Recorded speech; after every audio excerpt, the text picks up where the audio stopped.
dawn in India. A nation of 1 billion awakes. In Bombay, there is a human density unlike anywhere else. Compared to Manhattan, there are twice as many people in half the space. This is a working-class home. Dad is a laborer, mom is a maid, the kids go to school. How long have you lived here? More than 2 years. In Delhi, the vegetable market comes to life, teeming, churning, a hive of pent-up entrepreneurial energy where personal space is the rarest commodity of all. Meanwhile, in the suburbs, dawn marks the end of the day at the call centers. Hundreds of thousands of Indians spent the night on American time, answering angry computer questions from Florida, reminding Texans to pay their credit card bill. Ma'am, the amount due is $128. While we sleep, they do our taxes, file our insurance claims, and read our x-rays. But for the talented and ambitious, these jobs just one rung in the ladder. With its manicured lawns and architectural wonders, Infosys is the Microsoft of Bangalore. They have long stopped advertising help wanted. In the last 12 months, we received 1.4 million applications from young people around the country for jobs. Less than 2% are offered a position. Hey, what's up? And as a sign of the times, this Indian company is now hiring American graduates. So if this is what's possible, why does most of India still look like this? Well, for starters, it is the world's largest and most diverse democracy. Though some will protest his foreign policy, President Bush is visiting the most pro-American country outside the U.S., a freedom-loving mix of almost every known religion, home to 150 million peaceful Muslims. Now imagine if that 1/5 of humanity in India were living like the people of Iraq today, blowing each other up in their houses of worship every other day and on the street. How different our world would be. So to me, India is a miracle. But there is nothing tidy about this country, and that includes Indian democracy. It is a big, sloppy thicket of red tape, party politics, and corruption. Very little gets built or fixed. Mass transit is miserable. Water and power are a horror. In the capital of Delhi, a third of the electricity is stolen. People just splice in and help themselves. And the traffic? Oh, the traffic. But if you sit here long enough and just watch, there's a method that emerges from the madness. Transactions, rituals, patterns. It's the same sort of self-organizing system scientists observe in anthills and beehives. Somehow, against all odds, things get done. And this might just be the secret to future success. C.K. Prahalad is an Indian-born American and a renowned business consultant. He says we should look at this grit and chaos not with pity, but with respect and fear, because this is the training ground for the next wave of global titans. Every kid here who is walking around is getting trained to be entrepreneur, to hustle, and to get a little bit more than what he or she has. If you look at this, you're unlikely to see that this is a place where people are going to get educated on how to use computers. Right, it doesn't look like much. In other words, I think this is a metaphor for India. What you see outside is not what is inside. Outside, this could be a shanty, but inside is a Pentium PC. I met Fareed while stepping over rats in a Bombay neighborhood. He was sending text messages on his cell phone. What is your ID? Email ID? You want my email address? There are 700 million Indians under the age of 35, 2.5 times the U.S. population. And there was a day when the best and brightest would eagerly bring their brainpower to America. But post 9/11, visas are tougher to get. And with a mall and a McDonald's right down the street, why leave home? 3:01 on the clock. 3 बज चुके हैं. दूसरा घंटा है. Priyanka is a popular DJ in Delhi. Hi, welcome to Radio City. And she conducted an on-air poll at our request. If you had a choice between taking your skills to America or staying in India, what would you do? The text message responses were almost unanimous. Look at that. We will challenge Westerners by working for our country because India is best. And that level of fierce pride and determination is evident everywhere. Is India catching up? India is not behind you.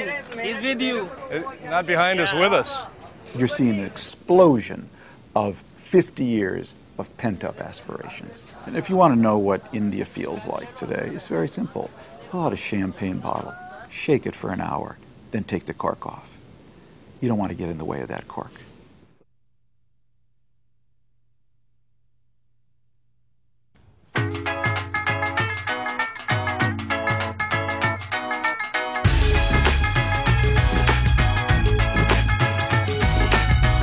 Out of Delhi, through the choking, honking masses of auto rickshaws and sacred cows, past the shiny malls and shantytown slums, and in the middle of a dusty, booming office park, I found America's switchboard, back office to the world. Would you like to make a check over the phone? I can post-date the check also. For a starting salary of around $2 an hour, upwardly mobile Indians spend their nights answering questions from confused appliance owners in Kansas and Wisconsin. What the Americans don't hear is the curses back. There's a common practice to put the phone on mute and curse people right back. One Night at the Call Center is a runaway bestseller in India.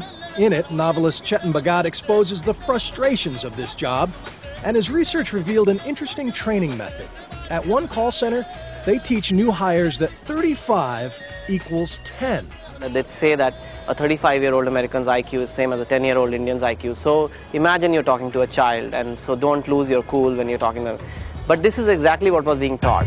Such revelations do little to ease outsourcing resentment, but this just might. A new study finds that India is not siphoning millions of American jobs after all. In fact, the U.S. tech sector has grown by 17% since the practice took off.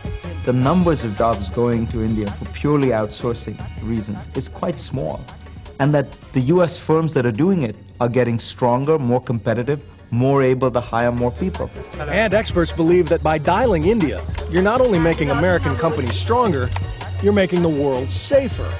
A few years ago, India and Pakistan were on the brink of nuclear war. The Indian business community, particularly the high-tech community, came to the leaders in New Delhi and said, excuse us, could you please not use the N-word anymore, nuclear, okay?